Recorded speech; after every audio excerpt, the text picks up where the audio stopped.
অথবা দেশের বাইরে থেকে প্রিয় বন্ধুরা, ঠিক এই মুহূর্তে যেখান থেকে বাস্তব জীবনের গল্প শোনার জন্য আমার সাথে জয়েন করেছেন আমি আপন। আর যে আপন জীবনের গল্পের 913তম পর্বে আপনাকে বরাবরের মতো স্বাগতম জানাচ্ছি। বন্ধুগণ, আজ আমি আপনাকে শোনাবো সমুদ্রনগরী কক্সবাজারের ছেলে মোহাম্মদ নুরু মিয়ার জীবনের হৃদয় কাঁপানো চরম ভয়ঙ্কর এক বাস্তব জীবন কাহিনী। বন্ধুরা, আজকের গল্পের টাইটেল যে 3 মাস জেলের সঙ্গে সংসার করে নাগিনী। নুরু মিয়া পেশা একজন জেলে এবং তার দাবি তার সাথে নাগিনী 3 বছর ধরে সংসার করে। পুরোটা গল্প যদি আপনারা শোনেন তাহলে বুঝতে পারবেন যে নুরু মিয়ার সাথে 3 মাস ধরে যিনি ছিল তিনি আসলে কোনো নাগিনী নাকি কোনো মানুষরূপী প্রতারক। বন্ধুগণ, এই গল্পটা 80-র দশকের একটা গল্প, তার মানে আজ থেকে বহু বৎসর আগের একটা গল্প। আমি আপনাদেরকে অনুরোধ করব গল্পটা শেষ পর্যন্ত শোনার পরে আমাদের নুরু ভাইকে, নুরু মিয়াকে, তিনি আজ পর্যন্ত একটা সংকোচের মধ্যে আছে। তার সাথে 3 মাস ধরে যিনি ছিল, নুরু মিয়ার দাবি সে সাপ। আপনারা গল্প শোনার পরে কমেন্টের মাধ্যমে নুরু মিয়াকে জানাবেন সে কি সাপ ছিল না ছিল কোনো প্রতারক। ধন্যবাদ সবাইকে। সম্মানিত বন্ধুগণ, আসসালামু আলাইকুম। আমার নাম মোহাম্মদ নুরু মিয়া, আমার বাড়ি কক্সবাজার।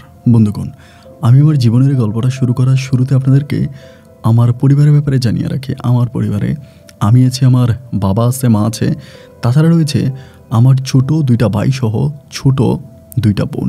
আমরা টোটাল 3 ভাই 2 বোন। আমাদের পরিবারটা সমুদ্রনগরী কক্সবাজার থেকে অনেক দূরে কোনো এক ছোট্ট গ্রামে, সাগর ঘেঁষে কোনো এক ছোট গ্রামের এক নিম্নবিত্ত পরিবার। আমার বাবা পেশা একজন জেলে। আমি খুব ছোটোবেলা থেকে দেখে আসছি, আমার জন্ম হবার পর থেকেই, যখন থেকে আমার বুঝ হয় আমি ঠিক তখন থেকে দেখি যে আমার বাবা সাগরের পানির সাথে যুদ্ধ করে, আর সাগরের পানির সাথে যুদ্ধ করে সেখান থেকে কিছু মাছ উঠিয়ে আনে। সেই মাছগুলো বিক্রি করে খুব কষ্ট করে আমার বাবা জীবিকা অর্জন করে। আমাদের পরিবারে আরেকজন মানুষ ছিল যার নাম বলতে আমি ভুলে গিয়েছিলাম। তিনি ছিলেন আমার নানি। আমার কোনো দাদা দাদি ছিল না। তারা অনেক বছর আগেই মারা যায় এবং দাদা দাদির একমাত্র সন্তান ছিলেন আমার বাবা। ছিল না আমার কোনো কাকা ফুফি। আমি যে মাকে মা বলে ডাকছি এবং আমার যে ছোট ভাই বোনগুলো আছে তারা সবাই আমার সৎ ভাই বোন, এবং আমার ঘরে যিনি মা আছে তিনি আমার সৎ মা। আমার যে মা ছিল, যার পেট থেকে আমি দুনিয়াতে এসেছিলাম, আমার যখন 9 মাস বয়স তখন আমার ওই মা মারা যায়। আমার মা মারা যাওয়ার পরে আমাকে দেখাশোনা করার জন্য আমার নানি তখন আমার বাবার বাড়িতে চলে আসে। আমাদের বাড়িতে এসে নানি তখন ছোটোবেলা থেকে আমাকে দেখভাল করতো, আমাকে দেখাশোনা করতো। আমার নানা ভাই ছিল না। নানা ভাই না থাকার কারণে আমার মামাদের সাথে আমার নানুর সম্পর্ক ততটা ভালো ছিল না, যার জন্য আমার বাবাকে সন্তান রেখে আমার বাবার বাড়িতে আমার নানুমণি থাকতে শুরু করে। সবাই আমার বাবাকে বলতেছিল বিয়ে করার জন্য, কিন্তু ওই সময় আমার বাবা বিয়ে করতে রাজি হয় না। কারণ বিয়ে করতে রাজি হয় না একটা মাত্র কারণে, আমার বাবা মনে করে তিনি যদি বিয়ে করে আর ঘরে যদি আমার সৎমা আসে তাহলে সেই সৎমা আমাকে আদর যত্ন আর ভালোবাসবে না। এই জন্য সবাই বলার পরেও আমার বাবা বিয়ে করার জন্য রাজি হয় না। একটা সময় আমার নানিমণি আমার বাবাকে অনুরোধ করে যে তুমি বিয়ে করো এবং তোমার বিয়ে করা উচিত, কারণ তোমার এখনও পুরো জিন্দেগি পড়ে আছে, বয়স পড়ে আছে, আমি আর কয়দিন বাঁচব। ওই সময় আমিও মোটামুটি প্রায় হাঁটতে পারি, আমার হাঁটার মতো বয়স হয়েছে। এরপরে আমার বাবা তখন সিদ্ধান্ত নিল যে আমার বাবা বিয়ে করবে। তখন আমার বাবা বিয়ে করার জন্য এদিক সেদিক বিভিন্ন দিকে মেয়ে খুঁজতেছে। অনেক দেখাশোনা করার পরে আমাদের এলাকাতেই একজন মহিলাকে আমার আব্বা বিয়ে করার জন্য সিলেক্ট করে এবং ওই মহিলাকে আমার বাবা বিয়ে করে আনার পরে তিনি হয় আমার সৎমা। এর আগেও তিনার আরেকটা বিয়ে হয়েছিল, কিন্তু স্বামী কোনো কাজকাম করতো না, ওনাকে মারতো যৌতুকের টাকার জন্য। এই জন্য শ্বশুর বাড়ি থেকে তিনি তিনার বাপের বাড়িতে চলে আসে এবং তাকেই আমার বাবা পুনরায় আবারও বিয়ে করে। তিনি হয় আমার সৎমা। আমার সৎমা আমাকে ছোটোবেলায় অনেক বেশি আদর ভালোবাসতো, এটা কিন্তু মিথ্যে নয়। আমার সৎমা আসার পরে আমার নানি অনেকটা অসুস্থ হয়ে যায়। অসুস্থ হয়ে যাওয়ার পরে আমি সৎমা যখন আসে, আমার নানুর সাথে আমার সৎমের সম্পর্কটা কেমন জানি একটু ব্যতিক্রমধর্মী হয়ে যাচ্ছিল। প্রথম দিকে ভালোই ছিল। আমার সৎমা আমার নানির অনেক সেবা যত্ন করতো, আমার নানিকে অনেক ভালোবাসতো। আমার বাবা বলেছিল, তিনি আমার নানির পরিচয় দিয়েছিল এরকম করে যে তিনি শুধু আমার শাশুড়িই নয়, তিনি আমার মা। তুমি তুমি ওনাকে আমার মায়ের আসরে রাখবা, আমার মায়ের আসনে বসিয়ে তুমি ওনাকে সম্মান করবা, শ্রদ্ধা করবা, ভালোবাসবা, ওনার ঠিক যে সময় যেটা লাগে তুমি সেটাই করবা। আমার বাবা কিন্তু আমার নানিকে অনেক বেশি ভালোবাসতো। দেখা গেল আমার মা যখন এমন করে থাকতে থাকতে একটা পর্যায়ে আমার মা বাচ্চা কনসেপ্ট করে, এবং আমার মা যখন বাচ্চা কনসেপ্ট করে তখন আমার মায়ের গর্ভে সর্বপ্রথম একটা মেয়ে সন্তান হয়, এবং এই মেয়ে বাবুটা হওয়ার পরে আমার মা পরিপূর্ণভাবে পরিবর্তন হয়ে যায়। আমার সৎমা তখন কথায় কথায় আমার নানুর সাথে ঝগড়া করে, এবং আমার নানুকে ভালো থাকতে দিচ্ছে না। আমার সৎমা বারবার আমার নানুকে বলে যে এটা তো আপনার বাড়িও না, এটা আপনার ঘরও না, আপনি আপনার ছেলেদেরকে রেখে, আপনি আপনার মেয়েকে রেখে কেন আপনার মেয়ের জামাইয়ের বাড়িতে পড়ে আছেন, এবং আপনার মেয়েও তো বেঁচে নাই। আজকে যদি আপনার মেয়ে বেঁচে থাকতো তাহলে বুঝতাম যে আপনি আপনার মেয়ের সাথে আছেন, আপনার মেয়েও মারা গেল বহু বছর হলো, আপনি কেন আমার সংসারে বোঝা হয়ে আছেন। এরকম করে প্রতিনিয়ত আমার নানুমণিকে আমার ওই সৎমা অত্যাচার করত, কিন্তু তারপরেও আমার নানু কোনো কিছুই বলতো না, মুখ বুজে সব কিছু সহ্য করত, শুধুমাত্র আমার মুখের দিকে তাকিয়ে। ছোট বয়সে আমার যেটুকুন মনে আছে যে আমার নানু সকাল থেকে রাত অবধি পর্যন্ত বাড়িতে কাজ করত, এত পরিমাণের কাজ করত যে আমার নানু একাই সমস্ত কাজ শেষ করত। রান্নাবান্না করা থেকে শুরু করে আমার কাপড় চোপড় ধোয়া, আমার সৎ মায়ের কাপড় চোপড় ধোয়া, আমার আব্বার সেবা যত্ন করা, সমস্ত কিছু আমার নানি একাই করত। ওই সময় আমার বাবাও অনেকটা কেমন জানি আমার সৎ মায়ের কাছে বন্দি হয়ে যায়। একটা মেয়ে বাবু হওয়ার পরে আমার সৎমা যাই বলে আমার বাবা তাই শুনতেছে। এরকম করে সময়গুলো পাস হতে হতে একটা পর্যায়ে পুনরায় আমার সৎমা আবারও বাচ্চা কনসেপ্ট করে। এবার আমার সৎমায়ের ঘরে একটা ছেলে সন্তান হয়। আমার ওই ছেলে ভাইটা এত বেশি সুন্দর হয় যে ওকে দেখলেই যে কোনো মানুষ বলবে যে এটা কোনো মানুষের বাচ্চা না। আমার ওই ভাইটা হওয়ার পরে আমি সারাক্ষণ আমার ভাইটাকে কোলে করে রাখতাম, ওকে অনেক আদর করতাম, ওকে অনেক যত্ন করতাম। এমন করে আমার দিনের রাতগুলো কাটতে থাকে। এরকম করে সময়গুলো কাটতে কাটতে আমার সৎ ভাইটা হওয়ার প্রায় 3 মাস পরে আমার আমার নানিমণি আমাদের বাড়িতেই মারা যায়। আমার নানু মারা যাওয়ার পরে আমরা খুবই কান্নাকাটি করি, আমার আব্বাও অনেক বেশি কান্নাকাটি করে। এই কথাটা আমি বারবার বলি যে আমার বাবা আমার নানিকে কোনোদিনও শাশুড়ি হিসেবে দেখতো না, নিজের মায়ের মতো করে আমার বাবা আমার নানিমণির আদর যত্ন করত। নানু মারা যাওয়ার পরে আমাদের এলাকাতে আমার নানুর দাফন কাফন করা হয়। যদিও নানু মারা যাওয়ার পরে খবর আসে, এবং খবর আসলে আমার মামারা আমার নানিকে দেখার জন্য আসে, এবং আমার নানুর লাশ নিয়ে যাওয়ার জন্য তারা চেষ্টা করে। কিন্তু আমার বাবা আমার নানুর লাশ দেয়নি। তিনি মায়ের অধিকার নিয়ে আমার নানুকে আমাদের এলাকাতে আমার নানা নানির কবরের পাশে কবর দেয়, আমার দাদা দাদির কবরের পাশে আমার নানুমণিকে কবর দেয়।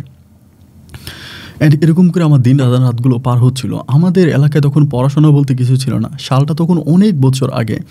তো ওই সময় অত বেশি শিক্ষা প্রতিষ্ঠান ছিল না, তেমন কিছুই ছিল না। এটা যুদ্ধের পরের ঘটনা, মানে যুদ্ধ হওয়ার পরে তখন বাংলাদেশের অবস্থা অনেক খারাপ ছিল না তেমন কোনো শিক্ষা প্রতিষ্ঠান, বাসস্থান, থাকার ব্যবস্থা, খাওয়ার ব্যবস্থা ওই সময় কোনো কিছুই ছিল না।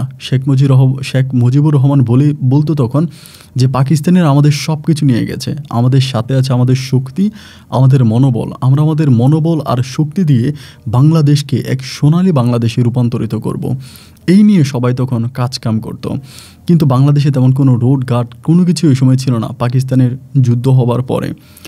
যাই হোক, আমার দিনগুলো তখন ওভাবেই কাটতেছে। একটা সময় যখন আমি মোটামুটি একটু বড় হওয়ার পরে আমি তখন আমার বাবার সাথে নদীতে মাছ ধরতে যাইতাম।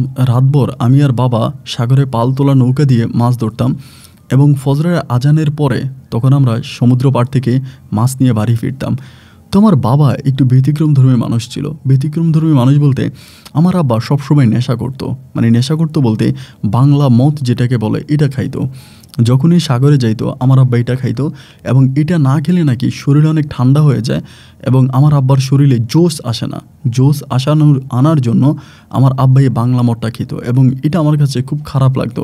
এটার গন্ধ আমার কাছে খুব বেশি একটা ভালো লাগতো না।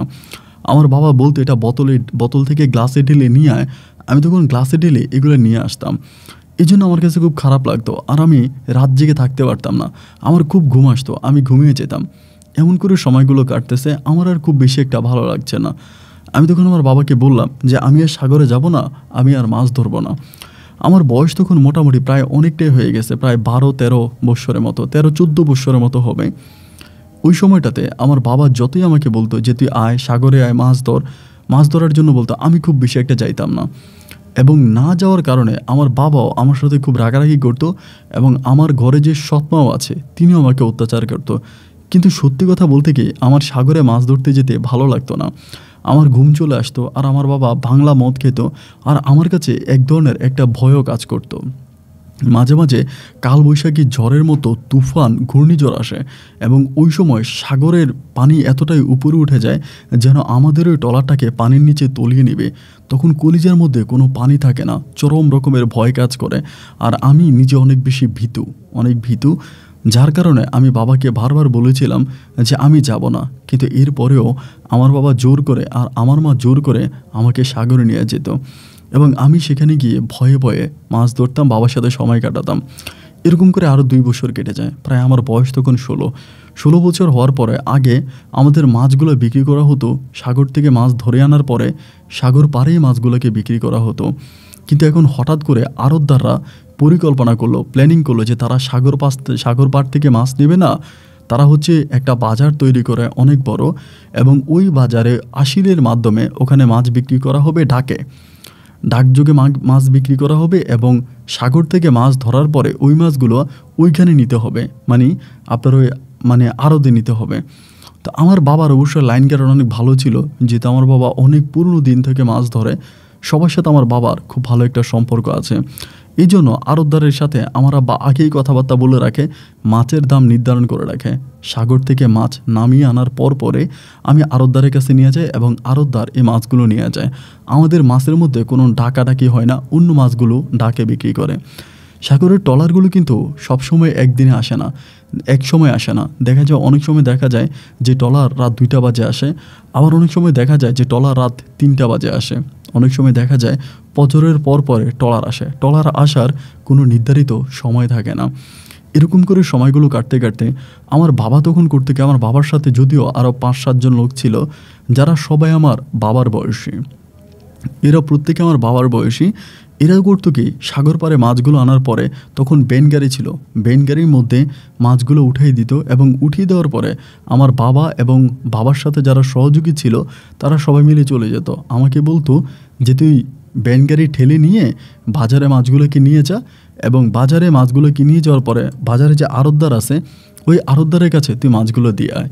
এই কথা বলে বাবা তখন আমার কাছে মাছ উঠিয়ে দিত। তো একদিন রাতে আমার কোনো সমস্যা হয় নাই, আমি মাছ নিয়ে গেছি। কিন্তু পরের দিন রাতে মাছগুলো নিয়ে যাওয়ার পরে আমাদের এখানে একটা অনেক বড় তাল গাছ আছে, অনেক বড় একটা তাল গাছ, একটা না প্রায় অনেকগুলো তাল গাছ আছে। ওই জায়গাটাকে তালের রাস্তাই বলে, রাস্তাটার নামই তালের রাস্তা। ওই তালের রাস্তা দিয়ে আমি তখন আস্তে আস্তে করে সামনের দিকে যাচ্ছিলাম। এরকম করে সামনের দিকে যেতে যেতে হঠাৎ করে আমি পিছন থেকে শুনতে পেলাম যে কেউ একজন আমাকে বলতেছে, কিছুটা নারী এবং কিছুটা পুরুষের কণ্ঠে, আমাকে মাছ দিয়ে যা। এটা আমাকে বলে যে আমাকে মাছ দিয়ে যা। যখন এটা বলে, আমরা যেহেতু সাগর পাড়ের মানুষ, জিন ভূত মোটামুটি এগুলোর সাথে আমাদের ভালো সম্পর্ক আছে। আমরা জানি সাগরে মাছ ধরতে গেলে জিনেরা বা ভূতেরা সমস্যা করে। তো এরকম করে যখন বলে যে আমাকে মাছ দিয়ে যা, আমি তখন কী করলাম, আমার ওই বেন গাড়ি থেকে 5-6টা মাছ হাতে উঠিয়ে পিছনের দিকে ফেলে দিলাম এবং পিছনের দিকে ফেলে দিয়ে আমি তখন বেন গাড়ি নিয়ে চলে গেলাম। সেদিন আমি ঠিকভাবে বেন গাড়ি করে নিয়ে মাছ বিক্রি করলাম এবং মাছ বিক্রি করার পরে এই ঘটনা কিন্তু আমি আমার বাবাকে বলি নাই। এরপরের দিন আমি পুনরায় আবারও বেনগাড়ি করে, এরপরের রাতে আমি পুনরায় আবারও বেনগাড়ি করে মাছ বিক্রি মাছ আড়তদার কাছে দিয়ে যাওয়ার জন্য ওই তাল গাছের রাস্তা দিয়ে যাচ্ছিলাম।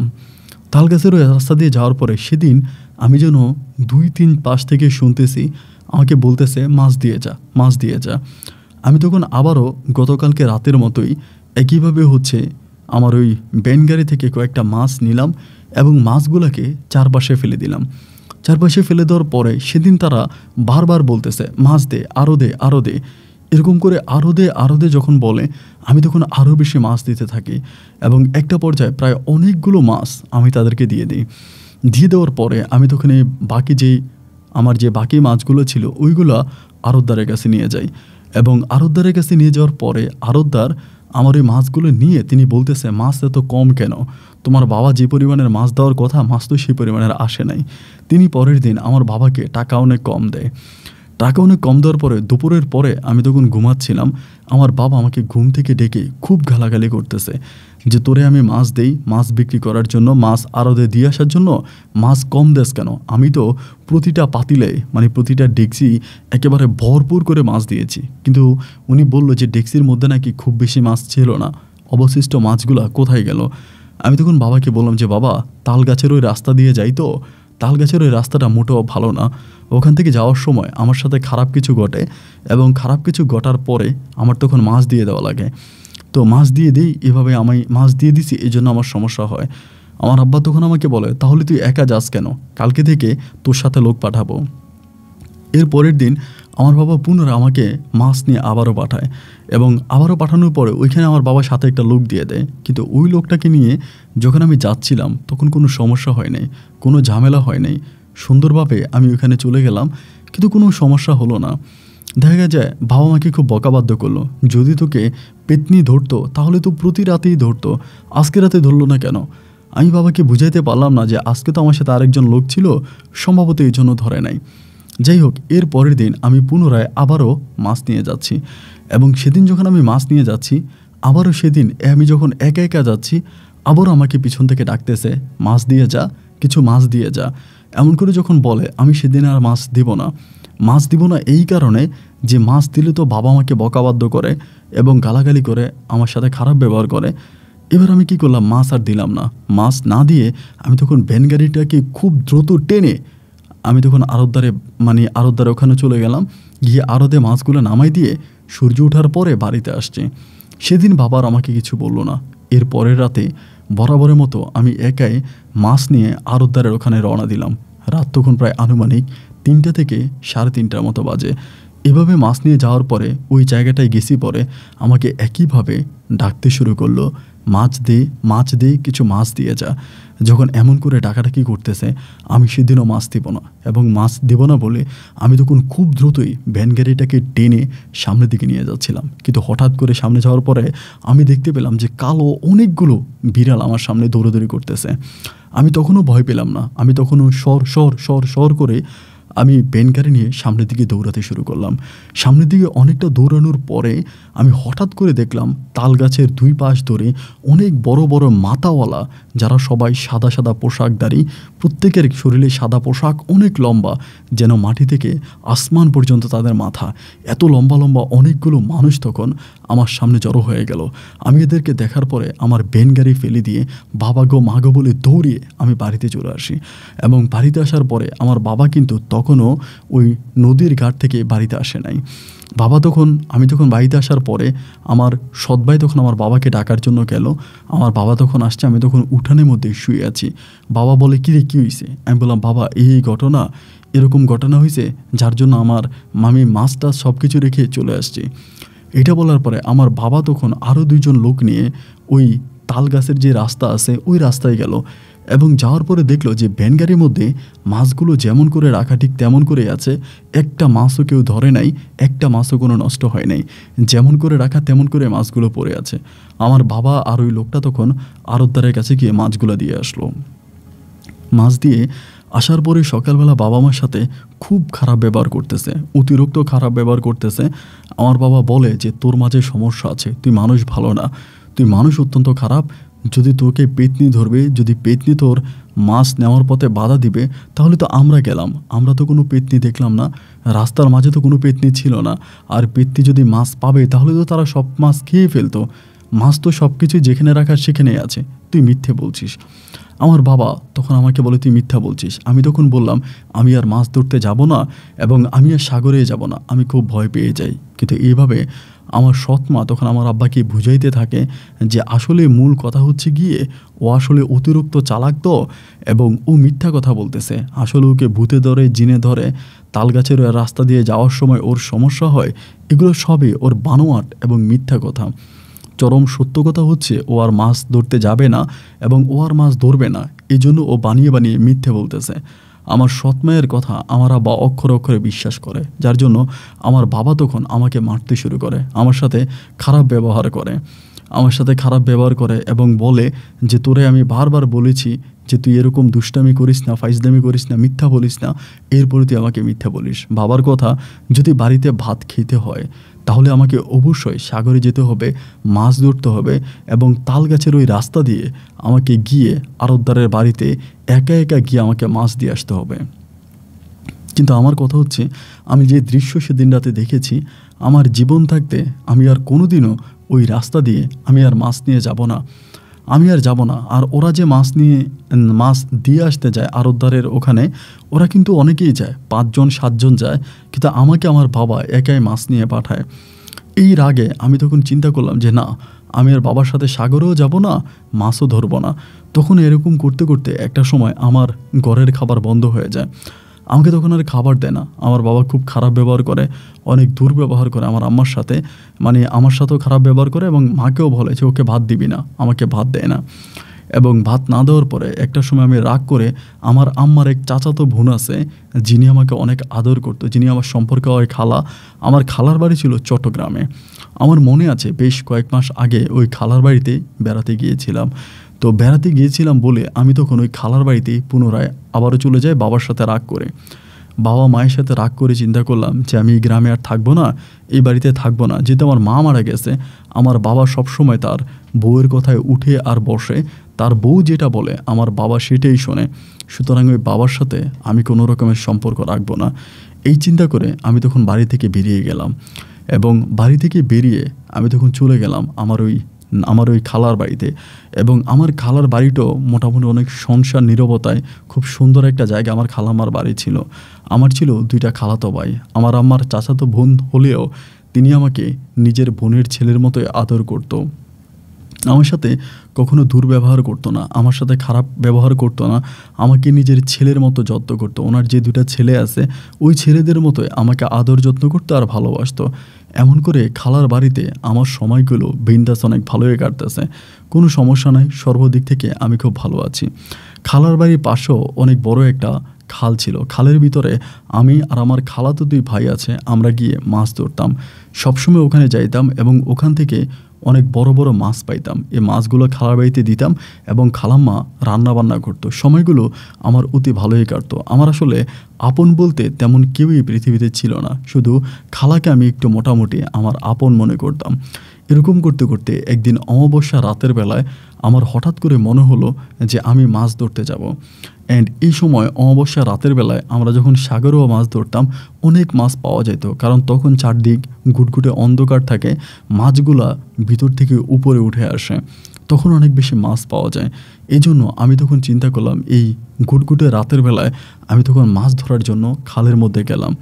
আমার যে 2টা খালাতো ভাই ছিল, আমি ওদেরকেও বললাম যে আমার সাথে চল, খালে যাব, মাছ ধরবো, কারণ আজকে অমাবস্যা রাত, আজকে অনেক বেশি মাছ পাওয়া যাবে। কিন্তু আমার ওই খালাতো ভাইরা বলল যে তারা যাবে না। এবং আমি তখন একাই রাত্র প্রায় 11টা থেকে 12টার মধ্যে আমি তখন রওনা দিলাম খালের পাড়ে মাছ ধরার জন্য। আস্তে আস্তে করে আমি খালের দিকে গেলাম এবং আমার কাছে যে জাল ছিল সেই জাল দিয়ে আমি তখন মাছ ধরতেছি। এমন করে মাছ ধরতে ধরতে ধরতে ধরতে মোটামুটি আমি অনেকগুলো মাছ পাই এবং অনেকগুলো মাছ পাওয়ার পরে আমার ভিতরে তখন কেমন জানি একটা ক্লান্তি লাগতে শুরু হয়। মানে ভিতরে কেমন জানি একটা জ্বালাফোড়া করতেছে, মানে ভিতরটা কেমন জানি একটু শুকিয়ে যাচ্ছে, এক ধরনের ভয় কাজ করতেছে। হঠাৎ করে যখন আমার ভিতরে এই ধরনের ভয় কাজ করতে শুরু করে, আমি তখন চিন্তা করলাম যে আমি আর মাছ ধরবো না, আমি চলে যাব। এরপরে আমি ওখান থেকে চলে আসি এবং চলে আসার পরে তখন দেখা গেল আমি যখন আসতেছি এখান থেকে খালের পাড় থেকে মোটামুটি আমার খালামার বাড়িটা অনেক দূরেই ছিল। ওইখানে একটা অনেক বড় মন্দির আছে।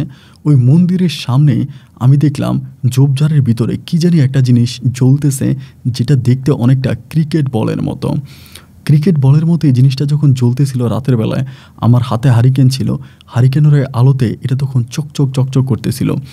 আমি তখন অবাক হয়ে গেলাম যে জিনিসটা কি। ওটার কাছাকাছি যাওয়ার পরে আমার শরীরটা অনেক গরম হয়ে গেল এবং এটা যেরকম জল করতেছিল, আমি তখন এটাকে হাতে নিয়ে নিলাম এবং এটাকে হাতে নেওয়ার পরে আমি দেখলাম যে এটা পর্যাপ্ত গরম, অনেক গরম। আমি খালি হাতে এটাকে হাতে নিয়ে আবার ছেড়ে দিলাম। আমার গায়ে তখন গেঞ্জি ছিল, আমি তখন আমার পরনের ওই যে গেঞ্জিটা আছে এটা খুলে ফেললাম। গেঞ্জিটা খুলে আমি তখন এই জিনিসটাকে আরও শক্ত করে ধরলাম এবং গেঞ্জির ওই কাপড়টা দিয়ে মুঠ করে ধরে আমি এটাকে খালাম্মার বাড়ির দিকে দৌড়াতে শুরু করলাম। খালাম্মার বাড়ির কাছাকাছি যাওয়ার পরে আমার কাছে মনে হলো যে এটা হীরা বা মানিক কোনো কিছু হতে পারে, কারণ অমাবস্যা রাতের বেলায় দেবদেবীরা তারা মিলন করার জন্য বের হয় এবং তাদের মাথার যে মণি থাকে এই মণিটা মাঝে মাঝে ওরা বাইরে রেখে যায়। সম্ভবত এটা সাপের মাথার কোনো মণি হবে যেটার মূল্য কয়েক কোটি টাকা এবং এটার সাথে থাকলে অসাধ্যকে সাধন করা যায়। এটা মনে হবার পরে আমি তখন এই বিষয়টা আমার খালাম্মাকেও বললাম না। খালাম্মাকে ঘুম থেকে ডেকে মাছগুলো খালাম্মাকে দিলাম এবং এটাকে আমি আমার রুমের মধ্যে নিয়ে গেলাম। তো যেই রুমে আমি থাকতাম সেই রুমে আমার 2 খালাতো ভাইও থাকতো। আমার তখন ভয় লাগতে শুরু হলো যে যদি খালাতো ভাইরা এটা দেখে ফেলে, এটা যেন আপনার ওই যে আমি যেই গেঞ্জের কাপড় দিয়ে পেঁচিয়ে রেখেছি এটার ভিতরেও কেমন জানি জল করে জ্বলতেছে, মানে দেখা যাচ্ছে যে ভিতরে গুপ্তধনের মতো কিছু একটা জিনিস আছে। আমি তখন চিন্তা করলাম যে এটা আমি কি করি, কখনো এইখানে কখনো ওইখানে এরকম করে ঘোরাফেরা করে আমি এটাকে লুকাতে লুকাতে একটা সময় ফজরের আজান দিয়ে দিল। সকাল হয়ে গেল এবং সকাল হয়ে যাওয়ার পরে আমি তখন পর্যন্ত এটাকে লুকিয়ে রাখতেছি। দিন হলো, খালাম্মা নাস্তা করার জন্য ডাকলো। আমি তখন নাস্তা করলাম। নাস্তা করে আসার পরেও আমি বারবার ভাবতেছি কোনোভাবে আমার এই গুপ্তধনটা আমার খালাতো ভাইরা দেখে ফেলে কিনা। যদি খালাতো ভাইরা দেখে ফেলে তাহলে তারা নিয়ে যাবে। এই ভয়টা তখন মনের মাঝে কাজ করতেছে আর এটাকে আমি কখনো এখানে কখনো ওইখানে বিভিন্ন জায়গায় লুকাচ্ছিলাম। এখানে একটা বিষয় বলে রাখি, সকালবেলা আমার খালু অনেক বড় একটা সাপ মারে, অনেক বড় একটা সাপ আমাদের বাড়ির ভিতরে ঢুকে। তো এটা নিয়ে আসলে অতটা আতঙ্ক হওয়ার কিছু নাই, কারণ এই বাড়িতে মাঝে মাঝেই সাপ ঢুকতো, কারণ এটা তো গাঙের পাশের বাড়ি ছিল। গাঙের পাশের বাড়িগুলোতে সাপের একটু বেশি অত্যাচার করে। তো সাপ আসতো এবং আমার ওই খালু তখন সাপগুলোকে মারে। সাপ মারার পরে আমি তখন ভয় পেয়ে যাই যে সাপ আমার মনি নেওয়ার জন্য আসছে কিনা। এমন করে দুপুরে খাওয়া দাওয়া করলাম। দুপুর গড়িয়ে বিকাল হওয়ার সাথে সাথে আমি দেখতেছি আমার ওই খালাম্মার বাড়িতে আমার বাবা আসছে। বাবাকে দেখার পর তো আমি ভয় পেয়ে গেলাম। আজ এতগুলো মাস হয়ে গেল, প্রায় বৎসরের কাছাকাছি হয়ে গেছে আমি বাড়ি থেকে আসছি, কিন্তু আমার বাবা আমার কোনো খবর নেওয়ার জন্য আসে নাই। যদিও বাবা জেনেছে যে আমি আমার এই খালার বাড়িতে আসছি, কিন্তু বাবা কখনো আসে নাই।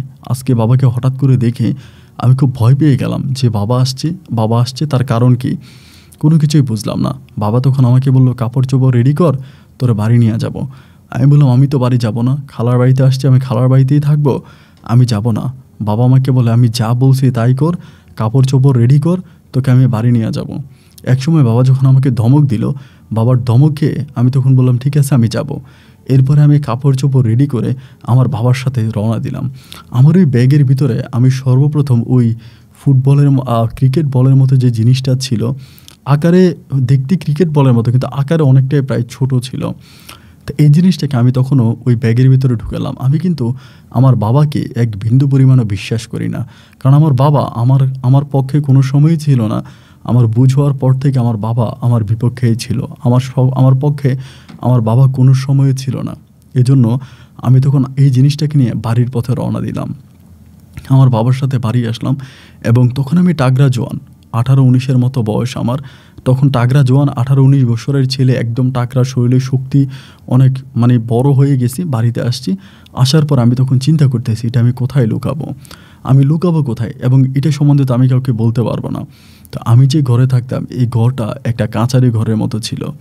কাছারি ঘর হওয়ার কারণে আমি তখন আমার ঘরের নিচে একটা ছিদ্র করলাম, অনেক বড় ছিদ্র করলাম, হোল করলাম, অনেক বড় একটা গর্ত করলাম এবং গর্ত করে আমি তখন অনেক কাপড় চোপড় পিছিয়ে ওই গর্তের ভিতরে আমি তখন জিনিসটাকে রেখে দিলাম এবং জিনিসটাকে রেখে আমি তখন উপর দিয়ে মাটি দিয়ে খুব সুন্দর করে রাখলাম যেন বিষয়টাকে বুঝতে না পারে। এমন করে রাখার পরে আমি তখন বাড়িতে রাখলাম এবং রাখার পর রাত হয়ে গেল। রাত হয়ে যাওয়ার পরে আমার মা সকালবেলা আমার বাবাকে বলতেছে যে তোমার ছেলেকে কোত্থেকে নিয়ে আসছো, এর সাথে তো মনে হয় বাড়িতে কোনো জিন বা ভূতেরা ঢুকছে। আমার বাবা বলে কি বলো তুমি, জিন ভূত ঢুকবে মানে? আমার মা তখন বলে সারা রাত সাপের অত্যাচারে ঘুমাতে পারি নাই। আমাদের ওই বাথরুমটা ছিল আমাদের ঘর থেকে, শোয়ার ঘর থেকে মোটামুটি অনেক দূরেই, এবং আমার মা যখন বলল বাথরুমে যাচ্ছিল, অনেকবার নাকি বাথরুমের সামনে, বাড়ির সামনে আমার মা সাপকে আনাগোনা করতে দেখেছে। অনেক সাপ নাকি বাড়ির সামনে ঘোরাফেরা করতেছে এবং একটা না প্রায় 2-3টার মতো সাপ। আর জিনেরা সাপের রূপ নিতে পছন্দ করে, এই জন্য আমার মা বলতেছে আমি জিন বা ভূতকে নিয়ে আসছি সাথে করে। মা তখন খুব ভয়ও পেয়ে গেল এবং বাবাকে বলল, এবং বাবা মায়ের এই কথোপকথন শুনে আমি নিজেই অনেক বেশি ভয় পেয়ে গেলাম এই কারণে আমি জিনিসটাকে যখন আমার ওই খালার বাড়িতে নিয়েছিলাম তখনও ওই দিনে এর পরের দিন সকালবেলা আমার খালু একটা সাপকে মেরেছে এবং আজকে যে আমি এখানে আসলাম সেখানেও আমার মা বলতেছে রাতের বেলায় সাপের আনাগোনা দেখেছে। তাহলে জিনিসটা কি, যে জিনিসটা আমি পেয়েছি এই জিনিসটা কি মূলত, এটাই তখন আমার মনের ভিতরে বারবার ভয় ঢুকাচ্ছিল। আমি এই কথাটা কাউকে বলতে পারতেছিলাম না, আমার বাবাকে, মাকে অথবা আমার ওই গ্রামের অন্য কোনো মানুষকে, কারণ আমার দৃষ্টিতে আমি তখন কাউকে বিশ্বাস করতেছি না। কেউ যে আমার উপকার করবে এটা ছিল আমার কল্পনার বাইরে। সবাই শুধু আমার ক্ষতি করার জন্যই চেষ্টা করে, আমার উপকারটা কেউ করে না। এই জন্য তখন ভিতরে খুব ভয় লাগলো যে আমি কাউকে জানাবো কি না, কাউকে বলবো কি না, এবং কাউকে আমি তখন বলিও না। এরকম করে প্রায় 8-10 দিনের মতো কেটে গেল। 8-10 দিন কেটে যাওয়ার পরে আমি তখন চিন্তা করলাম যে এটা কি মাটির ভিতরে আছে নাকি নাই তাও তো জানি না। এখানে 8-10 দিনের ভিতরে অনেক ঘটনা ঘটেছে এবং 8-10 দিনে আমি সবসময় বাবার সাথে সাগরে মাছ ধরতে যেতাম এবং মাছ ধরে আসার পরে আমি ওই মাছ আড়তে নিতাম না, আমি বাড়িতে চলে আসতাম। আমার বাবার লোক দিয়ে আড়তে মাছ পাঠাতো। বাড়িতে এসে এরকম করে আসতাম এবং আমার মায়ের মুখে শুনতাম যে অনেক সাপ আমাদের বাড়ির আশেপাশে ঘোরাফেরা করে এবং প্রতিটা রাতে আমি খুব ভয়ঙ্কর ধরনের স্বপ্ন দেখতাম।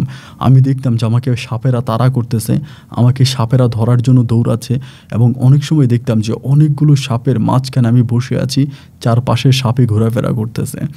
আমার সময়গুলো তখন খুব ভয়ে ভয়ে কাটতো। আমি চিন্তা করতাম এই বুঝি সাপ এসে আমাকে ছোবল দিয়ে ফেললো। এমন করে দিন আর রাতগুলো কাটতে কাটতে 7-8 দিন পরে আমি তখন চিন্তা করলাম আমি যেই জিনিসটা পেয়েছি এই জিনিসটাকে আমি কাটবো, কারণ এত বড় একটা জিনিস তো আমি কোথাও নিয়ে বিক্রি করতে পারবো না। এটা যদি কোনো হীরা মানিক হয়েও থাকে আমি এটাকে কাটবো, কেটে টুকরো করব, ছোট ছোট টুকরো করব এবং ছোট টুকরো করার পরে আমি এগুলো দোকানে নিব, স্বর্ণকারের দোকানে গিয়ে আমি জিজ্ঞাসা করব জিনিসটাকে। এটা চিন্তা করার পরে আমি একদিন সন্ধ্যা রাতে আমি এই জিনিসটাকে মাটির নিচ থেকে উঠালাম এবং মাটির নিচ থেকে উঠানোর পরে আমি কী করলাম, এটাতে আমাদের যে বটি ছিল বটি দিয়ে একটা কোপ মারলাম, মানে আঘাত করলাম এবং বটি দিয়ে আঘাত করার সাথে সাথে আমার কাছে মনে হলো এই আঘাতটা যেন আমার মাথায় লেগেছে। আমি অনুভব করলাম যে আঘাতটা আমার মাথায় লেগেছে এবং সাথে সাথে আমার শরীরটা কাঁপাকাঁপি করতে শুরু করে। আমার মনে হয় আমি যেন এখনই অজ্ঞান হয়ে যাব। আমি প্রচণ্ড রকমের ভয় পেয়ে যাই এবং ভয় পেয়ে আমি তখন পুনরায় ওই জিনিসটা আবারও ওই ব্যাগের মধ্যে আবার ওই কাপড়ের মধ্যে ঢুকাই এবং ঢুকিয়ে ওই ঘরতে ঢুকিয়ে সাথে সাথে মাটি দিয়ে দিই। কিন্তু সেদিন থেকে শুরু হয় আমার জ্বর। আমার শরীরে এত পরিমাণের জ্বর আসে এবং ওই জ্বরের কারণে আমি আমার শরীর নাড়াইতে পারি না, শরীর নাড়াচাড়া করতে পারি না, সাগরে যেতে পারি না, খাওয়া দাওয়া করতে পারি না, প্রচণ্ড রকমের বমি। এই যে এত কষ্ট হচ্ছে, এত যন্ত্রণা হচ্ছে, আমি কিন্তু তারপরেও সত্যটা কারো কাছে বলি না। আমি সত্যটা আমার নিজের মাঝে লুকিয়ে রেখেছি। আমার কথা হচ্ছে আমি এটা কাউকেই জানাবো না। আমি যে জিনিসটা পেয়েছি এটা সম্বন্ধে কাউকে বললেই তো আমার কাছ থেকে নিয়ে যাবে। আমি আমার বাবা, আমি আমার মা, আমার ভাই বোন কাউকেই বিশ্বাস করতে পারি না, যার জন্য তখন আমি এটা একেই বহন করে বেড়াচ্ছি। পুরো একটা সপ্তাহ হয়ে গেল আমি জ্বরের কারণে শরীর নাড়াচাড়া করতে পারি নাই। 1 সপ্তাহ পরে মোটামুটি একটু সুস্থ হলাম এবং যখন মোটামুটি একটু সুস্থ হলাম, সুস্থ হওয়ার পরে আমি তখন ওই জিনিসটাকে নিয়ে খুব টেনশনে আছি। জিনিসটা কি এই জিনিস নিয়ে চিন্তা করতে করতে একটু সুস্থ হওয়ার পরে আমাদের ওই সাগর পাড়ের ওখানে একদিন আমি খুব সকালবেলা ফজরের কিছুক্ষণ আগে ওইখানে গিয়ে বসে আছি এবং বসে থাকা অবস্থায় আমি হঠাৎ করে দেখলাম একটা মেয়ে আমাদের ওই বাড়ির সামনে, মানে আমাদের ওইখানে ঝিনুক কুড়ানোর জন্য আসছে, মানে ঝিনুক কুড়াচ্ছে। এটা দেখার পর আমি খুব অবাক হয়ে গেলাম যে এরকম মেয়ে তো আমাদের এখানে থাকার কথা না, বা এই মেয়েটাকে আমি দেখি নাই। তার পোশাক আশাকও মোটামুটি অনেকটা বড় লোকদের মতো, একটু উন্নত পোশাক আশাক। তো এই মেয়ে সাগরের পাড়ে আসছে ঝিনুক কুড়াইতে এবং একটা ব্যাগের ভিতরে সে ঝিনুক কুড়াচ্ছে। জিনিসগুলো দেখে আমার কাছে তখন কেমন জানি একটু অন্যরকম মনে হলো। অন্যরকম মনে হওয়ার পরেও আমি তাকে কিছুই বললাম না। এভাবে সে ঝিনুক কুড়িয়ে চলে গেল। দূর থেকে মেয়েটাকে যতটুকু দেখেছি আমার খুব ভালো লেগেছে। তার সাথে কথা বলার চেষ্টাও করেছিলাম, কিন্তু ভাবলাম কথা বলতে গেলে সে আবার কি মনে করে। অনেক সময় তো ঢাকা থেকে বা বিভিন্ন জায়গা থেকে এখানে পর্যটকরা আসে, ভাবলাম এটা কোনো পর্যটক কি না, এটা মনে করে তার সাথে আমার কথা বললাম না। সেদিন ঝিনুকও কুড়ালো এবং আমিও দুপুরবেলা খাওয়া দাওয়া করলাম, সব কিছু ঠিক হলো, রাতটাও কেটে গেল। আমি কিন্তু ওই যে গর্তের ভিতরে জিনিসটাকে রেখেছি এটাকে আমি আর ওখান থেকে উঠাই নাই, এটা ওই জায়গার ভিতরেই বন্দি করে রাখা। পরের দিন একইভাবে আমি সকালবেলা খুব ভোরে ওই ঝিনুক পাড়ের দিকে গেলাম। সাগরের ওই পাড়ে যাওয়ার পরে আমি দেখলাম যে এই মেয়েটাই আবারও ঝিনুক কুড়াইতেছে। ঝিনুক কুড়াচ্ছে এবং ঝিনুকগুলো সে ব্যাগের মধ্যে ঢুকাচ্ছে। এটা দেখার পরে আমার ভিতরে তখন কেমন জানি একটু কৌতূহল জাগলো যে আজকে আমি তার সাথে একটু কথা বলার জন্য চেষ্টা করব যে মেয়েটা কি এবং এখানে ঝিনুক কুড়াচ্ছে। অনেকটা ঝিনুক কুড়ানোর পর আমি তখন ডাক দিলাম যে বোন, একটু দাঁড়াবেন, আপনার সাথে কথা বলবো। এই বলার পরে মেয়েটা তখন দাঁড়ালো। আমি তখন তার কাছে গেলাম, আমি তার চোখের দিকে তাকালাম। আমার জীবনে আমি এত সুন্দর চোখ দেখি নাই, সাপের মতো ছোট ছোট চোখ, এবং তার চেহারা এতটাই মায়াবী ছিল, এতটাই সুন্দর ছিল যে যে কেউ তাকে দেখলেই তার প্রেমে পড়ে যাবে। আমি মেয়েটার মুখের দিকে তাকিয়ে আছি। আমি জিজ্ঞেস করলাম আপনার নাম কি? আমাকে প্রথমে কোনো কিছু বললো না এবং 2 বার জিজ্ঞেস করার পরে বলল আমার নাম চাঁদনি। আমি তখন বললাম আপনি কোত্থেকে আসছেন? বলে চিটাগং থেকে। আমি তখন বললাম চিটাগং থেকে? বলে হ্যাঁ। আমি বললাম চিটাগং থেকে আপনি এখানে কেন আসছেন? এখানে আপনি কোথায় থাকেন? পরে আমাকে বলল বিসপারে একটা জায়গার ঠিকানা বলল, ওইখানে তিনি ভাড়া থাকে। আমি তখন বললাম ওইখানে ভাড়া থাকলে এখানে কেন আসছেন? উনি আমাকে বলে ঝিনুক কুড়ানোর জন্য, এবং তিনি আমাকে বুঝাইলো যে তিনি ঝিনুকের ব্যবসায়িক। সে সময় ঢাকা থেকে, চট্টগ্রাম থেকে, বিভিন্ন জায়গা থেকে অনেক সময় মেয়েরা আসতো ঝিনুকের ব্যবসা করার জন্য। এটা যদিও এখন আর হয় না, এখন আর করে না, কিন্তু আগে করতো। তারা এখান থেকে ঝিনুক কুড়িয়ে নিত এবং কুড়িয়ে নেওয়া ঝিনুকগুলোকে শহরে নিয়ে মালা বানিয়ে ওরা শহরের বিভিন্ন জায়গায় এই ঝিনুকগুলোকে বিক্রি করতো। একটা সময় এরকম ছিল। তো আমি তখন চিন্তা করলাম মেয়েটা সম্ভবত ঝিনুকের ব্যবসা করে, এখান থেকে ঝিনুকগুলোকে কুড়িয়ে নেবে এবং এগুলোকে নিয়ে চিটংয়ে নিয়ে সে মালা বানিয়ে বিক্রি করবে, এরকম একটা জিনিস। তো সেও আমাকে এটাই বললো। এরপর থেকে মেয়েটা মাঝে মাঝে ঝিনুক কুড়ানোর যে এখানে আসতো। তো ঝিনুক কুড়ানোর যখন মেয়েটা মাঝে মাঝে আসতো, আমার এই মেয়েটাকে 1 দিন 2 দিন 3 দিন দেখতে দেখতে একটা সময় মেয়েটার প্রতি আমার একটা ভালো লাগা কাজ করতে শুরু হয়। এবং মেয়েটাও দেখতে এতটাই সুন্দর ছিল, ওর আচার আচরণ কথাবার্তা সব কিছু এতটাই ভালো ছিল যে যে কোনো মানুষ এই মেয়েটাকে দেখলেই তাকে পছন্দ করবে। পছন্দ করার মতোই অতি সুন্দর একটা মেয়ে ছিল। এরকম করে 1 দিন 2 দিন 3 দিন কেটে গেল, এবং কেটে যাওয়ার পরে হঠাৎ করে প্রায় 5 দিন পরে আমি আর মেয়েটাকে দেখি না। 5 দিন পরে মেয়েটাকে আর দেখি না। আমি সবসময় সাগর পাড়ে যাই সকালবেলা, কিন্তু এই মেয়েটাকে আর দেখি না। আমার তখন মেয়েটার জন্য খুব খারাপ লাগতেছিল, মানে অত্যন্ত খারাপ লাগতেছে যে মেয়েটাকে মাঝে মাঝে দেখতাম। আমার ভিতরে যখন থেকে তার জন্য এক ধরনের ভালোবাসা কাজ করতে শুরু হলো, যে মেয়েটাকে আমি ভালোবাসবো, তাকে দেখলে আমি প্রেমের প্রপোজাল দিব, তাকে আমার পছন্দ এটা আমি তাকে জানাবো। কিন্তু এই সময় আমি আর মেয়েটাকে দেখতে পাচ্ছি না। মেয়েটা আর আসলো না। প্রায় 5 থেকে 7 দিনের মতো কেটে গেল, এবং 5-7 দিন পরে হঠাৎ করে আমি একদিন মেয়েটাকে আবারও দেখলাম, তবে তা বিকালবেলা, সকালবেলা না। এরকম করে বিকালবেলা দেখলাম হাতে একটা লাঠির মতো আছে, এটা দিয়ে আবার সে ঝিনুক কুড়াচ্ছে। দৃশ্যটা দেখে আমি তখন অবাক হয়ে গেলাম, এবং অবাক হয়ে আমি তাকে জিজ্ঞেস করলাম যে আপনি এতদিন আসেননি কেন? আমি তো আপনাকে অনেক খুঁজেছি। মেয়েটা আমাকে বলে অনেকগুলো ঝিনুক কুড়ানো হয়েছে, এগুলো সাপ্লাই দেওয়ার জন্য শহরে গিয়েছিলাম। আমি তখন বললাম বাহ, খুব ভালো। তো এবার কয়দিন থাকবেন? বলে হ্যাঁ, এবার একটু বেশি থাকবো, হয়তো 8-10 দিন থাকতে পারি। তো আমিও তখন ভাবলাম যে ঠিক আছে, 8-10 দিন যেহেতু থাকে, তার সাথে আমি আস্তে আস্তে একটা প্রেমের সম্পর্ক তৈরি করব। কারণ মেয়েটা দেখতে এত সুন্দর, আর শহরি পোশাক আশাক পরে আছে, তো সব কিছু মিলে মেয়েটাকে আমার কাছে অনেক অসাধারণ লাগতেছিল। এভাবে সময়গুলো আস্তে আস্তে কাটতেছে, আর আমি মেয়েটার সাথে মিশার জন্য চেষ্টা করতেছি। এবার আমি মেয়েটার আরও কাছে পৌঁছানোর জন্য এক ধরনের একটা কৌশল অবলম্বন করি, এবং এই কৌশলটা সম্পূর্ণ ব্যতিক্রমধর্মী একটা কৌশল। কৌশলটা ঠিক এরকম ছিল, আমি মেয়েটার জন্য মাঝে মাঝে ঝিনুক কুড়িয়ে রাখতাম। আমার যখন অবসর সময় পাইতাম, অবসর সময় হলে আমি তখন একাই ঝিনুক কুড়াতাম। এখানে ওইখানে বিভিন্ন জায়গায় ঝিনুক কুড়িয়ে ঝিনুক রেখে দিতাম, এবং মেয়েটা যখন আসতো আমি প্লাস্টিকের ব্যাগে পেঁচিয়ে ওকে ঝিনুকগুলো দিতাম, যার জন্য মেয়েটা আমাকে মোটামুটি একটু পছন্দ করতে শুরু করে। ভাবে যে আমি ভালো ওই মেয়েটার কথা শুনি, এবং এরকম করে ঝিনুক 1 দিন 2 দিন 3 দিন কুড়াতে কুড়াতে একটা সময় আমার মেয়েটাকে অত্যাধিক ভালো লাগতে শুরু হলো। একদিন আমি তাকে বললাম আজকে তো অনেক গরম সকালবেলা, আপনি একটা কাজ করেন, আমার সাথে এখানে একটু বসেন, আমি একটু আপনার সাথে কথা বলি। এবং মেয়েটাও তখন আমার সাথে বসার জন্য রাজি হলো। তার পাশাপাশি বসার পরে তার শরীরের সাথে আমি লাগতে পারি না। শরীরের সাথে একটু লাগতে গেলে ও আমাকে কেমন যেন একটু দূরে সরিয়ে রাখে, আমার কাছ থেকে একটু দূরে সরে সরে বসে। ভাবলাম শহরের মেয়ে তো সম্ভবত কাছে আসতে চায় না, আর সেই সময় মেয়েরা একটু লাজুক প্রকৃতিরই ছিল, এখনকার সময় অতটা বেপরোয়া ছিল না। তো আমি তাকে বললাম যে আপনি বিয়ে করেছেন? এটাই প্রথমে জিজ্ঞেস করি। আমাকে বলে যে না, আমি বিয়ে করি নাই। আমি তখন বললাম বিয়ে করবেন? বলে যদি এরকম কোনো ছেলে পাই তাহলে তো বিয়ে করবই। আমি তখন বললাম বাহ, খুব ভালো, একটা কথা বললে কি রাগ করবেন? বলে, না না, রাগ করবো না, বলেন তো। আমি বললাম, আমাকে আপনার কেমন লাগে? আমাকে আপনার ভালো লাগে? বলে, হ্যাঁ, ভালো লাগবে না কেন? আপনি দেখতে শুনতে ভালো, আপনার কথাবার্তা ভালো, আপনার আচার আচরণ ভালো, সব কিছুই তো ভালো, ভালো না লাগার কী আছে? আমি তখন বললাম, আমি যদি আপনাকে বিয়ের প্রস্তাব দিই, আপনি কি বিয়ে করতে চাই? আপনি কি আমাকে বিয়ে করবেন? মেয়েটা তখন আমার মুখের দিকে তাকিয়ে আছে। আমার মুখের দিকে তাকিয়ে বলতেছে যে, আপনি যে আমাকে বিয়ে করতে চান, কেমন করে আমাকে বিয়ে করবেন? আমি বললাম, কেমন করে মানি? আমরা জেলে পরিবার, আমিও জেলে মাছ ধরি, আমার বাবাও জেলে মাছ ধরে, আমরা সবাই মাছই ধরি। আমার যদি আপনাকে ভালো লাগে, আপনি যদি আমাকে বিয়ে করার জন্য রাজি হন, তবে আমি আমার বাবা মাকে জানাবো এবং বাবা মাকে জানিয়ে খুব ধুমধাম করে আপনাকে বিয়ে করব। মেয়েটা তখন আমাকে বলতেছে, আপনি তো অনেক বোকা, আপনি কি আমার ধর্ম সম্বন্ধে জানেন? আমি বললাম, না। মেয়েটা তখন আমাকে বলে, আমি মূলত হিন্দু ধর্মের একটা মেয়ে। আমি তখন বললাম, আপনি হিন্দু? বলে, হ্যাঁ, আমি হিন্দু। আমি তো কোনো মুসলিম ছেলেকে বিয়ে করতে পারবো না। আমি তখন বললাম, আপনি হিন্দু কি মুসলিম সেটা আমি জানি না, কিন্তু আমার আপনাকে অনেক ভালো লেগেছে। মেয়েটা তখন হাসতে হাসতে বলে, আজকে যাই, কালকে আবার ঝিনুক করাতে আসবো, তখন কথা বলবো।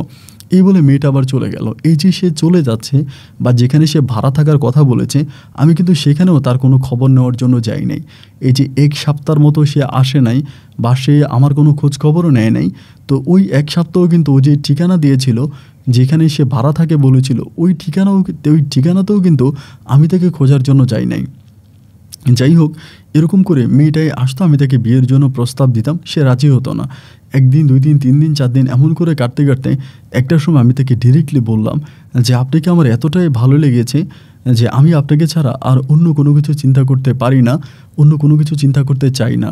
আপনি যদি আমাকে বিয়ে করেন, আমি প্রয়োজনে আমার ধর্মকে ছেড়ে দিব। আমি আমার ধর্মান্তরিত হয়ে আমি আপনাকে বিয়ে করতে চাই। এইটা বলার পরে সেদিন মেয়েটা একটু রাগ করে। আমাকে রাগ করে বলে যে, আপনি কেমন মানুষ?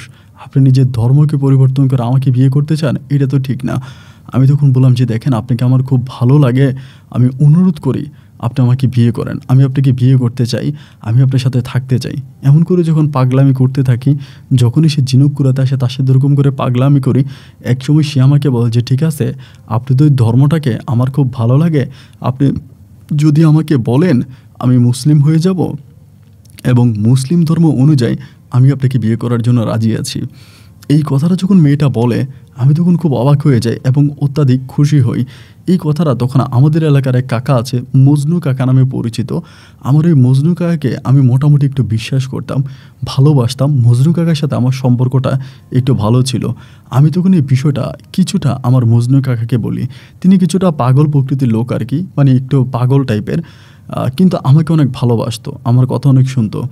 সে সময় কিন্তু আমি বাবাকেও ততটা বিশ্বাস করতাম না, সব কথা আমার বাবার কাছে বলতাম না। মজনু কাকা তখন আমাকে বললো যে, ঠিক আছে, আমার কাছে একজন আলেম আছে, আমি আলেম দিয়ে মেয়েটাকে মুসলিম বানাবো, মুসলিম বানিয়ে তুই তাকে বিয়ে করবি।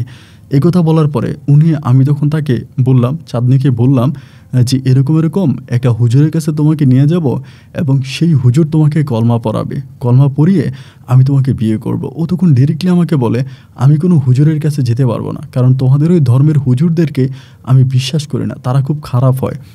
আমি তখন বললাম, মানি, তো কোনো হুজুরের কাছে না গেলে তুমি আমাকে কিভাবে বিয়ে করবা? ও আমাকে বলে, বিয়েটা তো অনেক সহজ, এটা মনের একটা টান মাত্র। তুমি যদি মন থেকে আমাকে বউ মেনে থাকো আর আমি যদি মন থেকে তোমাকে স্বামী মেনে থাকি, তবে সেটাই বিয়ে। আমি তখন বললাম, তাহলে তুমি কি বলতে চাও? ও আমাকে বলে, তুমি 3 বার কবুল বলো, আমি 3 বার কবুল বলি, আর কোনো একজন মানুষকে সাক্ষী রাখি, তাহলেই সেটা বিয়ে হয়ে যাবে। ওর ওই কথা শোনার পর আমি খুব অবাক হয়ে গেলাম এবং আমি একদিন আমার মজনু কাকাকে মেয়েটার কাছে আনলাম। আনার পরে মজনু কাকা তখন বলল যে, ঠিক আছে, আমি সাক্ষী, তোমরা কবুল বলো। মজনু কাকা ওনার মতো করে যতটুকু পারলো ততটুকু, তিনি তো কখনোই বিয়ে পড়ায় নাই বা বিয়ে সম্বন্ধে তিনি জানেও না, তো যেরকম করে তিনি তোনার মতো করে পারলো তেমন করে তিনি বলল। মেয়েও 3 বার কবুল বলল, আমিও বললাম। মজনু কাকা তখন আমাদেরকে বলল যে, তোদের বিয়ে হয়ে গেছে, আজকে তোরা স্বামী স্ত্রীর মতোই থাকতে পারবি। এই কথা বলে মজনু কাকা তখন চলে গেল। আমি তখন মেয়েটাকে বারবার বলতাম যে, আমরা যেহেতু বিয়ে করেছি, তাহলে আমরা এখন থেকে একসাথে থাকি, তুমি তো আমার বউ, আমি তোমার স্বামী, আমরা একসাথে থাকতে পারি। ও তখন আমাকে বলে যে, না, যতদিন না পর্যন্ত আমি কোনো একটা ভালো ব্যবসা ধরতে পারি, তোমাকে আমার করে নিতে না পারি, ততদিন পর্যন্ত আমাদের ওই বিয়েটা কিন্তু হবে না। আর এই যে সময়গুলো কাটতেছে, এরই মাঝে কিন্তু আমি ভুলেই গিয়েছিলাম যে আমি আমার খাটের নিচে গর্ত করে এরকম একটা জিনিসকে লুকিয়ে রেখেছি। ওকে বিয়ের পরে আমার ওই গর্ত করে যে জিনিসটা আমি লুকিয়ে রেখেছি এটার কথা আমার আর মনেই নেই, আমি পরিপূর্ণভাবে ভুলেই গেলাম। আমি তখন একইভাবে চাঁদনির সাথে ঘুরে বেড়াচ্ছি, এখানে ওইখানে যাচ্ছি, চাঁদনিকে আমি ঝিনুক কুড়াতে সহযোগিতা করতেছি। চাঁদনি ঝিনুক নিয়ে শহরে যাচ্ছে এবং শহরে গিয়ে ঝিনুক বিক্রি করে সে আবার আসতেছে। এমন করে সময়গুলো কাটতে কাটতে আমার ছোট যে বোনটা ছিল, আমার বোনের নাম ছিল পারুল। পারুলের সাথে আমার সম্পর্কটা অত্যধিক ভালো ছিল।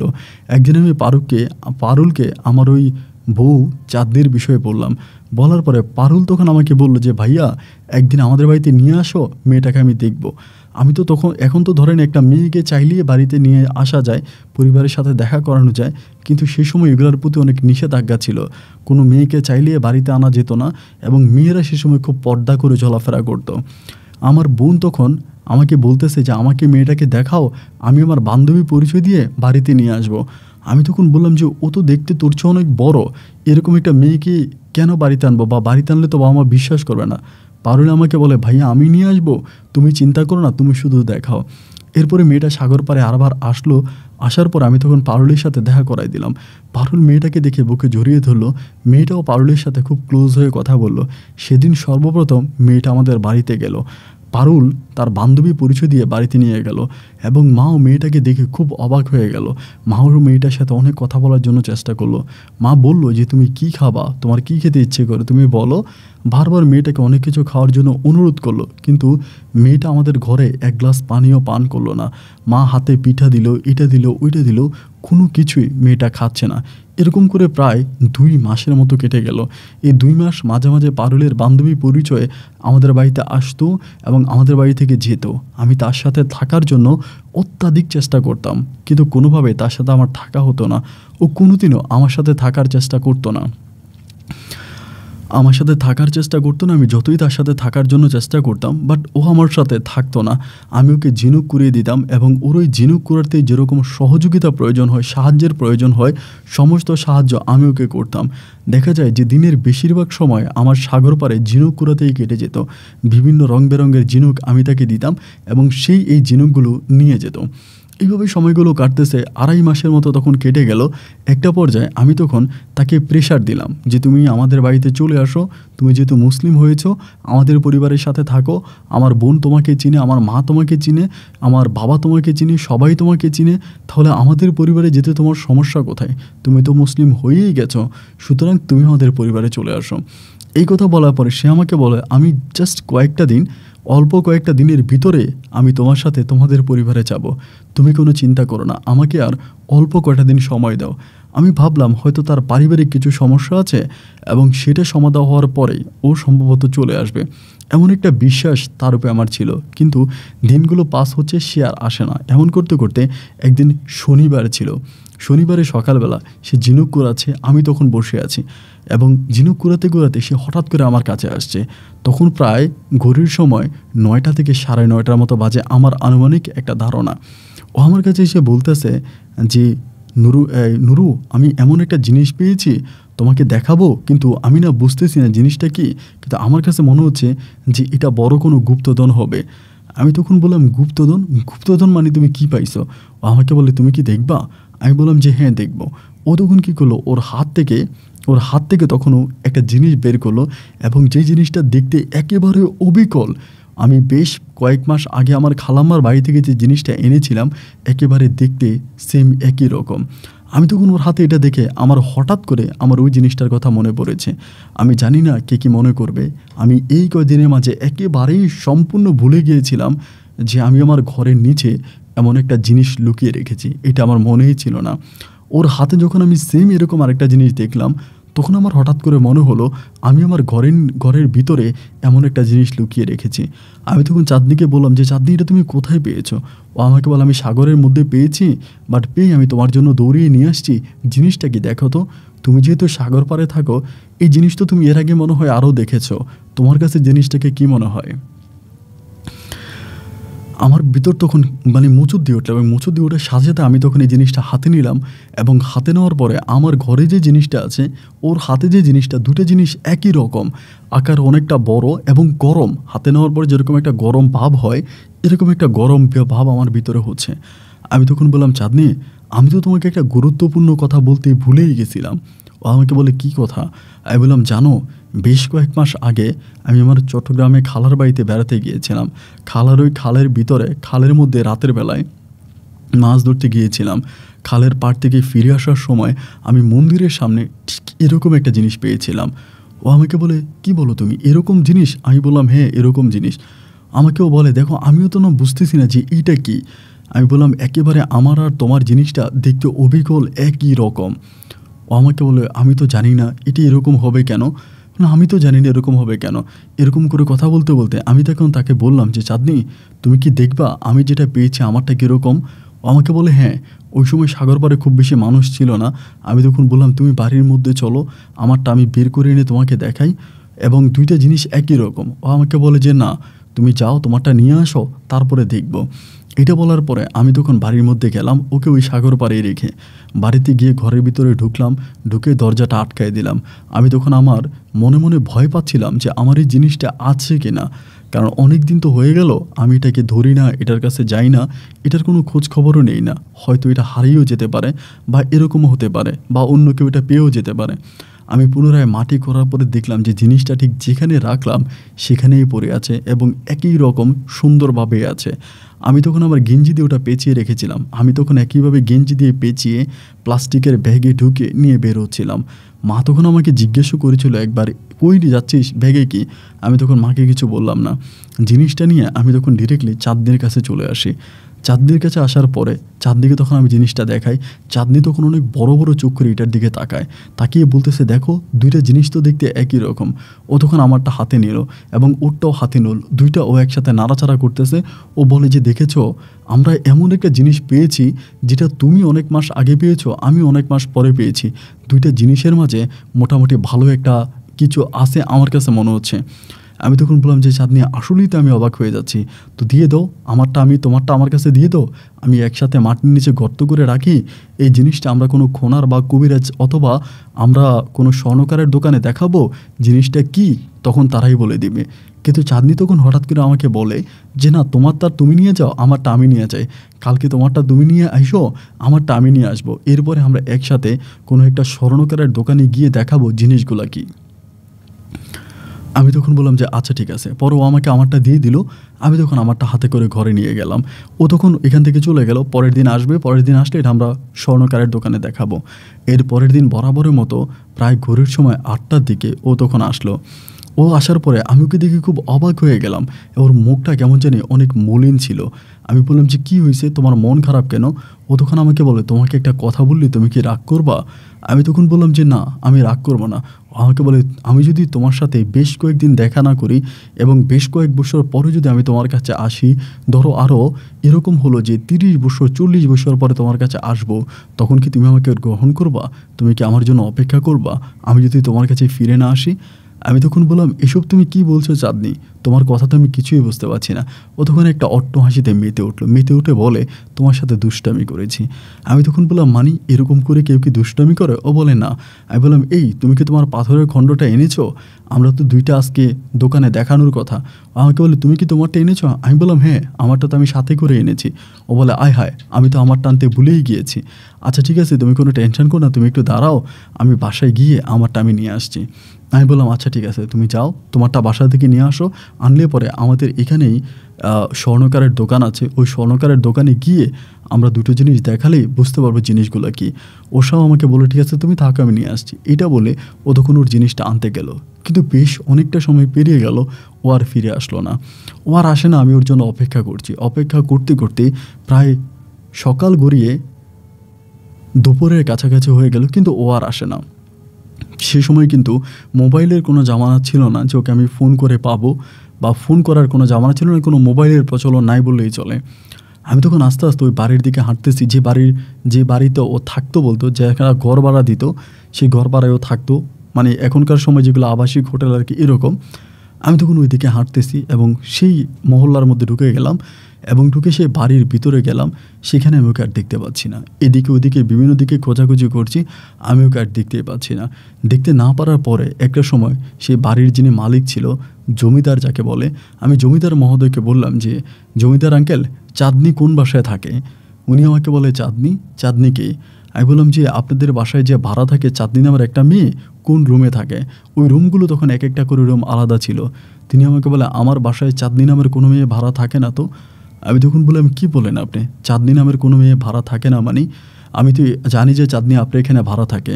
আমি তখন মনে করলাম সে হয়তো তার থাকার ঠিকানাটা আমাকে মিথ্যে বলেছে, সে হয়তো অন্য কোথাও থাকে। এরপরে আমি প্রতিটা যেখানে ঘর ভাড়া দিত, যেখানে ঘর ভাড়া হতো, রুম ভাড়া হতো, আমি তখন প্রত্যেকটা জায়গায় গিয়ে চাঁদনিকে খুঁজতে শুরু করি। কিন্তু দুঃখের বিষয় হচ্ছে আমি প্রতিটা মেসে, প্রতিটা হোস্টেলে, প্রতিটা আবাসিক হোটেলে আমি চাঁদনির পরিচয় দিই, কিন্তু চাঁদনিকে কেউই চিনে না। আমার কাছে চাঁদনির কোনো ছবি ছিল না। ওই সময় কোনো মোবাইল ফোন বা ডিজিটাল জামানা ছিল না যে ছবি তুলে রাখা যাবে, যার জন্য অনেক খোঁজাখুঁজি করার পরেও আমি চাঁদনির কোনো সন্ধান আর পেলাম না। দুপুর ঘুরিয়ে তখন বিকেল হয়ে গেল। আমি তখনও চাঁদনি চাঁদনি করে এদিক সেদিক ঘোরাফেরা করছি। ব্যাগের মধ্যে তখনও আমার ওই জিনিসটা রাখা। একটা পর্যায়ে আমি যখন চাঁদনিকে পেলাম না, চাঁদনিকে না পাওয়ার পরে আমি তখন আমার ওই জিনিসটাতে হাত দিলাম।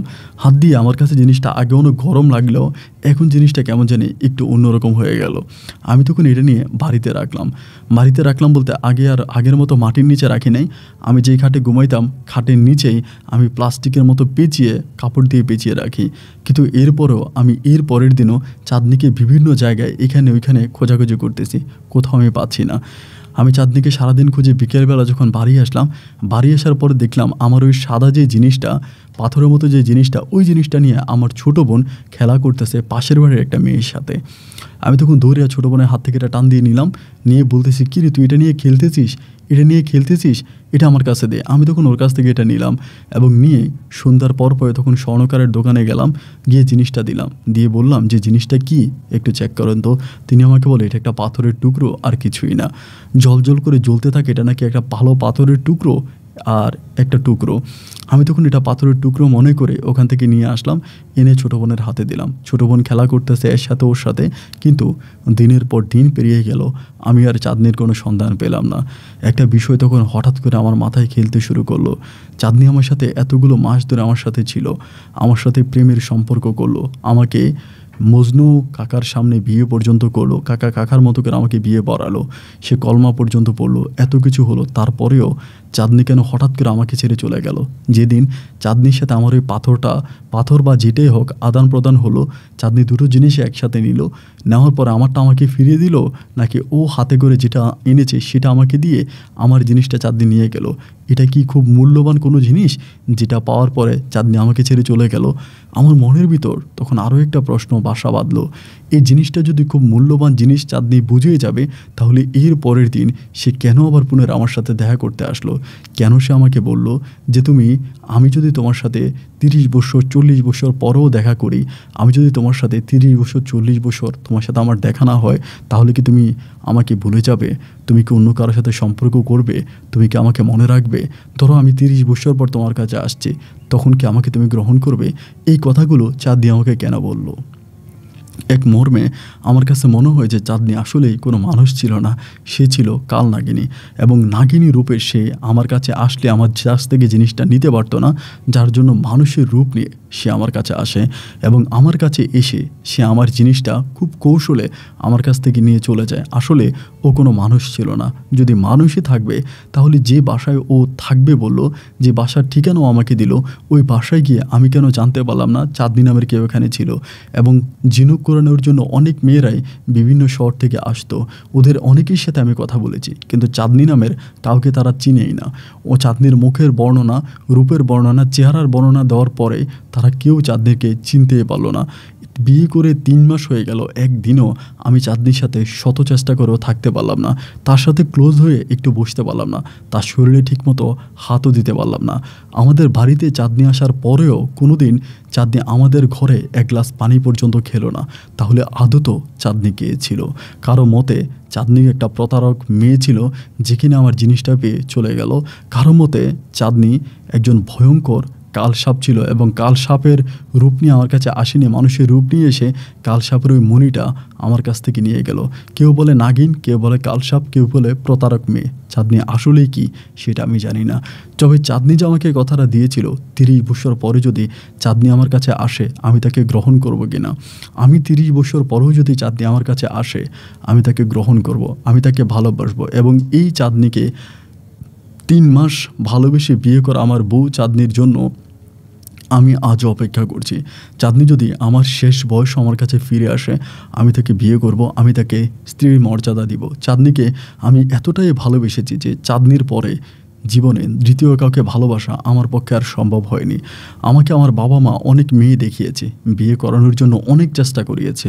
চেষ্টার কোনো ত্রুটি আমার বাবা মা রাখেনি, কিন্তু দুঃখের বিষয় হচ্ছে কোনো মেয়েকে আমার চোখে আর ভালো লাগেনি। শত চেষ্টা করেও আমার বাবা মা আমাকে বিয়ে করাতে পারেনি। আমার বাবা মা দুজনে আজ মারা গেছে, তারা কেউ বেঁচে নেই। আমার ছোট যে ভাই বোনগুলো ছিল, 2টা ভাই আর 2টা বোন, তারা সবাই বিয়ে করেছে, তাদের সন্তানাদি আছে। আজ আমার বয়স অনেক বেশি হয়েছে, যে কোনো সময় মারা যেতে পারি। আমি আপনার মাধ্যমে চাঁদনিকে বলি আমি তার জন্য আজও অপেক্ষা করি। সে যদি কোনো জিন ভূত কিংবা কালনাগিনী যাই হোক, ও যেন তার জীবনে আমার সাথে একবার এসে দেখা করে। একবার যদি আমার কাছে আসে, আমি ওকে নিয়ে অন্তত একটা দিন হলো পৃথিবীতে বেঁচে থেকে যদি মরে যায়, আমার মনে কোনো আফসোস নাই। আমি আজও তার জন্য অপেক্ষা করছি এবং মৃত্যু অবধি অপেক্ষা করে যাব। আপন ভাই, আপনার গল্প আমি খুব শুনি, আমার খুব ভালো লাগে। আমার জীবনের গল্পটা অনেকেই বিশ্বাস করে, অনেকেই করে না। তাই আমার জীবনে ঘটে যাওয়া ঘটনাগুলো আপনাকে বললাম। যদি আপনার মনে চায়, আপনি আমার গল্পটা প্রচার করবেন। ভালো থাকবেন ভাই। আসসালামু আলাইকুম।